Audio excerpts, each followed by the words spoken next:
Students, welcome back.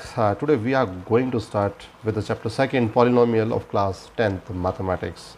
लंबे समय बाद हम मिल रहे हैं.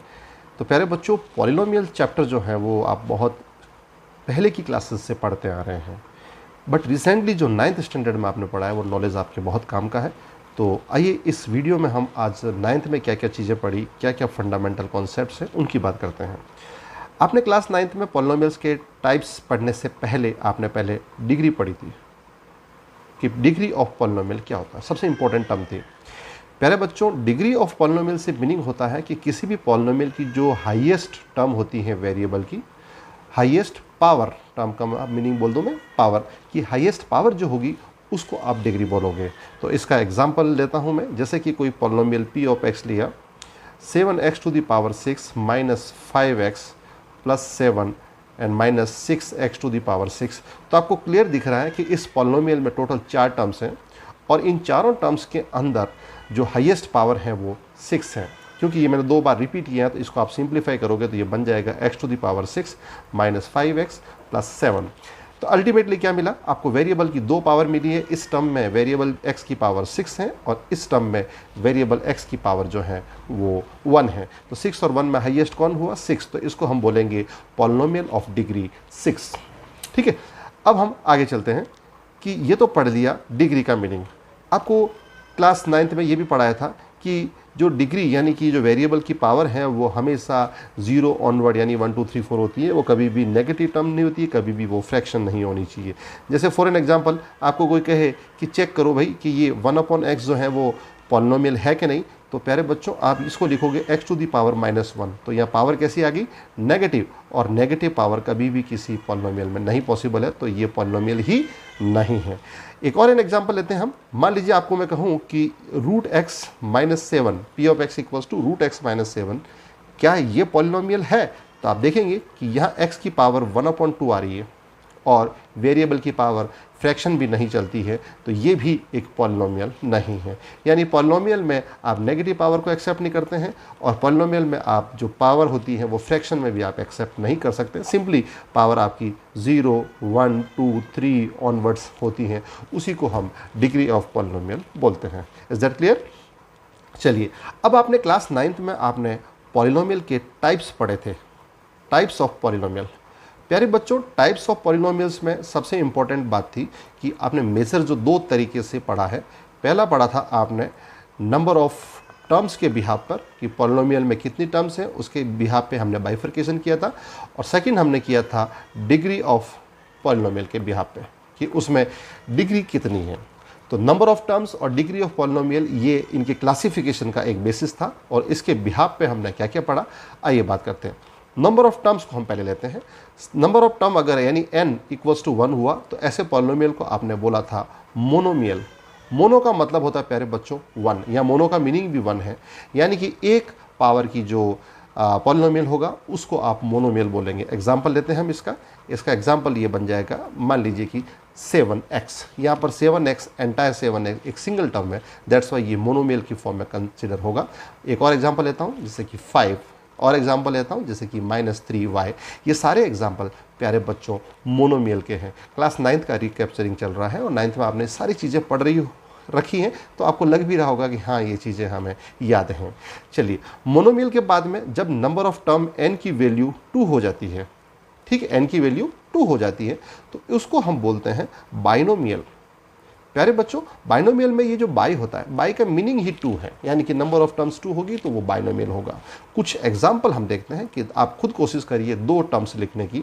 जैसे कि मैंने अभी लिखा 2x, प्रीवियसली 7x लिखा, ठीक वैसे ही 2x. तो 2x एक सिंगल टर्म है, तो ये अभी फिलहाल मोनोमियल है, बट इसको बाइनोमियल बनाने के लिए मुझे इसके साथ कुछ अटैच करना पड़ेगा. जैसे कि मैंने +7 अटैच किया, अब यहाँ पर नंबर ऑफ टर्म्स 2 होगी, दैट्स वाई ये बाइनोमियल बन गया.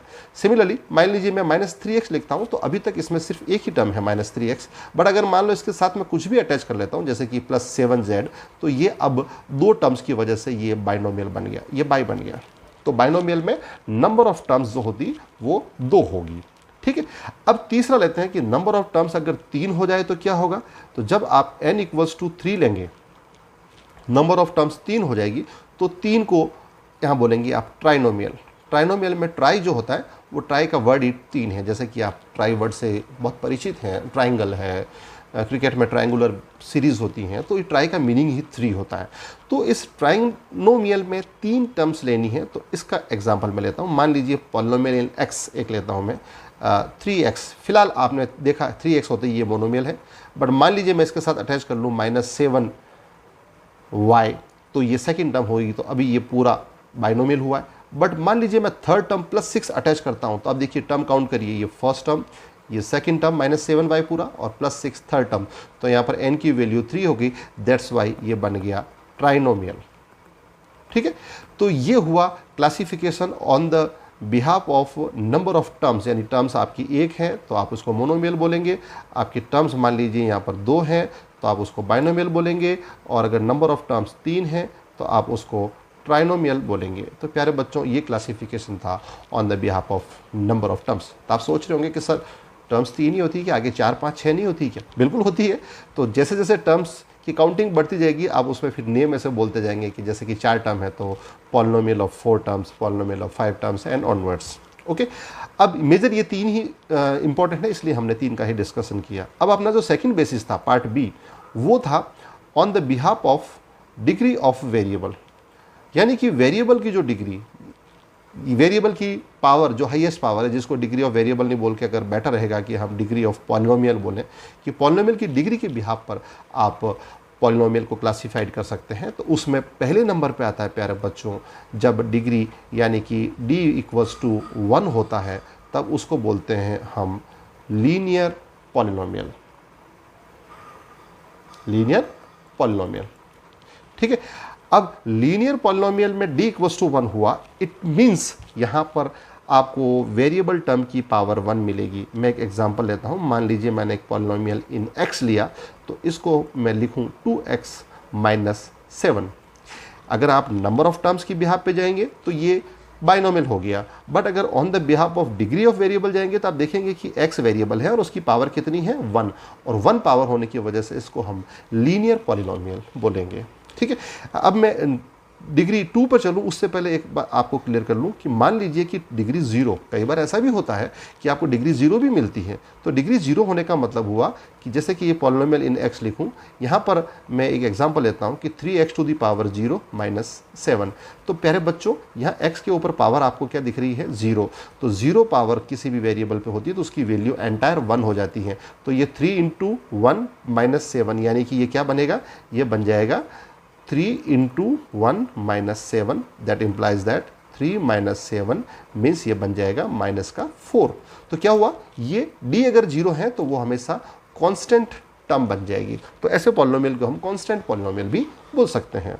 चलिए बैक टू द ट्रैक, हम पहले d = 1 ले चुके हैं, अब मैं लेता हूँ d = 2, यानी कि डिग्री अगर 2 हो जाए तो क्या होगा, डिग्री 2 होगी तो उसको आप प्यारे बच्चों बोलेंगे क्वाड्रेटिक पॉलिनोमियल, क्वाड्रेटिक पॉलिनोमियल। प्यारे बच्चों, क्वाड्रेटिक में जो वर्ड क्वाड्रेट है, क्वाड्रेट का मतलब ही 2 होता है। ठीक है, क्वाड्रेट का मीनिंग 2, तो इसको हम डिग्री 2 के वेरिएबल को क्वाड्रेटिक पॉलिनोमियल की कैटेगरी में डालेंगे। और क्वाड्रेटिक पॉलिनोमियल आपके 10th स्टैंडर्ड में बहुत इंपॉर्टेंट है, आगे हम एक क्वाड्रेटिक इक्वेशन चैप्टर पूरा पढ़ेंगे जो इसी के ऊपर बेस्ड होगा। तो इसका एक एग्जाम्पल लूँ मैं, मान लीजिए मैंने पॉलिनोमियल इन x लिया, यह है 2x⁻2 - 7x + 6। तो आपको क्लियरली दिख रहा है कि यहाँ पर वेरिएबल टर्म x के ऊपर पावर 1 तो यहाँ पर 2 दिख रही है, और सेकंड टर्म जो है उसमें वेरिएबल टर्म की जो पावर है वो 1 है, और लास्ट वाले में वेरिएबल टर्म की पावर कुछ नहीं है, मीन्स 0 है। तो 3 पावर दिख रही है आपको, 0, 1, 2, तो तीनों में हाईएस्ट कौन हुआ, 2। तो ये डिग्री 2 का पॉलिनोमियल यानी कि ये क्वाड्रेटिक पॉलिनोमियल की कैटेगरी में जाएगा। साथ ही साथ 3 टर्म्स हैं, देखिए आप पूरी 3 टर्म्स हैं, तो 3 टर्म को अगर आप नंबर ऑफ टर्म्स के हिसाब से क्लासिफाइड करेंगे तो इसको आप ट्राइनोमियल भी बोलेंगे।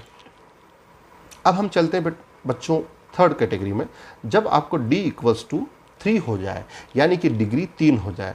डिग्री 3 होने का मतलब हुआ कि वहाँ पर हाईएस्ट पावर आपको 3 दिखेगी।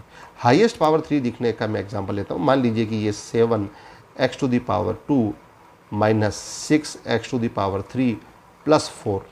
तो आपको दिख रहा है कि अब वेरिएबल x की 2 पावर दिख रही है, एक आपको 2 और एक 3। तो 2 और 3 में हाईएस्ट कौन हुआ, 3, दैट्स वाई इसको हम क्यूबिक पॉलिनोमियल बोलेंगे।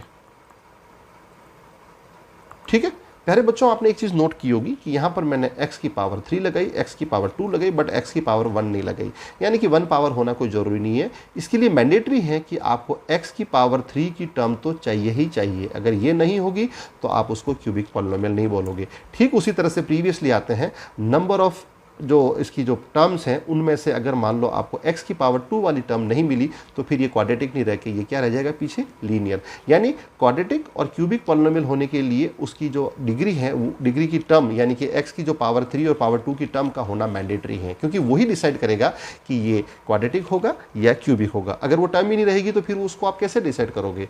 तो ठीक वो वाली बात होगी कि जब राजा ही नहीं रहेगा तो उसका राज्य किस काम का। ठीक है, तो ये हो गया क्लासिफिकेशन दो तरीके से। देखिए वापस अपन शुरू से पढ़ते हैं, हमने क्या क्या चीज़ें पढ़ी, मैं आपको रिकैप्चरिंग देता हूँ।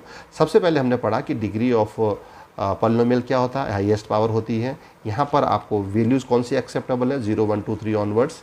यहाँ पर आपको नेगेटिव वैल्यू एक्सेप्टेबल नहीं है, यहाँ पर आप फ्रैक्शन की वैल्यू भी एक्सेप्ट नहीं करते हैं। तो डिग्री के बिहाफ पे और नंबर ऑफ टर्म के बिहाफ पे पॉलिनोमियल के क्लासिफिकेशन दो तरह से होते हैं, नंबर ऑफ टर्म्स के बिहाफ पे और डिग्री ऑफ पॉलिनोमियल। तो नंबर ऑफ टर्म्स में हमने पढ़ा पहले मोनोमियल, मींस उसमें x जो है उसकी जो वैल्यू है यानी नंबर ऑफ टर्म है वो 1, नंबर ऑफ टर्म वाले 2 को हमने बाइनोमियल, और इस तरह से ये पूरा रिकैप्चरिंग हमने पढ़ा। प्यारे बच्चों ये सब कुछ आप 9th क्लास में पढ़ चुके हैं। ठीक है, अगला वीडियो जो हम लेंगे वो क्लास 10th स्टैंडर्ड का स्टार्ट करेंगे कि जिसमें बेसिकली 10th स्टैंडर्ड का जो नया सिलेबस है 2024 एंड 25 सेशन का उसके रिगार्डिंग हम करेंगे। ठीक है, अब यहाँ पर एक चीज़ मैं और क्लियरिफाई कर लूँ आपको कि किसी भी पॉलिनोमियल, ये बाद में अपन यूज़ भी करेंगे, किसी भी पॉलिनोमियल को जैसे मैं लिखता हूँ 3 × y⁻6 - 7y² - 7। अब यहाँ पर इस पॉलिनोमियल को फिलहाल आप पॉलिनोमियल इन y बोलेंगे, बट अगर किसी पॉलिनोमियल में p ऑफ y की वैल्यू अगर 0 हो जाती है तो फिर उसको हम इक्वेशन बोलेंगे। तो अब ये इक्वेशन बना, ये क्यों बना, क्या वजह है कि p ऑफ y की वैल्यू 0 होती है और किस कंडीशंस में होती है, ये जानने के लिए अपनी उत्सुकता को बरकरार रखिए और अगले वीडियो में हम ये चीज़ देखेंगे। तब तक के लिए नमस्कार।